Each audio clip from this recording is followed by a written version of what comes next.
Gas ലഭിക്കാതെ ആയ ആ സമയം മുതൽ പ്രയാസമായി. അതിന് കാരണമുണ്ട് കേട്ടോ. പണ്ടത്തെ പോലെ വിറക് ഇപ്പോൾ കിട്ടാനില്ല. മാത്രമല്ല നമ്മുടെ പറമ്പുകളിൽ മരങ്ങളും കുറഞ്ഞു തുടങ്ങി.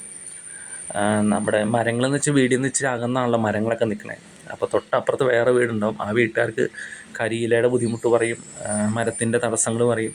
അങ്ങനെയൊക്കെ വരുമ്പോൾ മരങ്ങളൊക്കെ വെട്ടി മാറ്റി ഇപ്പോൾ എന്തിനു പറയണു, ചൂടിനെ താങ്ങാൻ പോലും മരങ്ങളില്ലാത്ത അവസ്ഥയായി.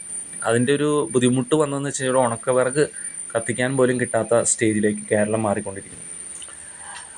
അപ്പോൾ ഞങ്ങൾക്കിങ്ങനെ ഗ്യാസ് കിട്ടാതിരുന്നിങ്ങനെ ബുക്കിംഗ് ആയപ്പോൾ ഒരു സന്തോഷം.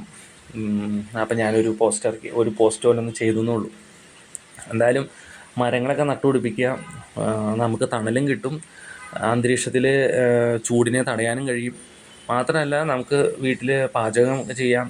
നല്ല പ്ലാവൊക്കെ നട്ടുപിടിപ്പിക്കുകയാണ്. അതിൻ്റെയൊക്കെ ഓക്സിജൻ വളരെ നല്ലതാണെന്നാണ് എല്ലാവരും പറയുന്നത്.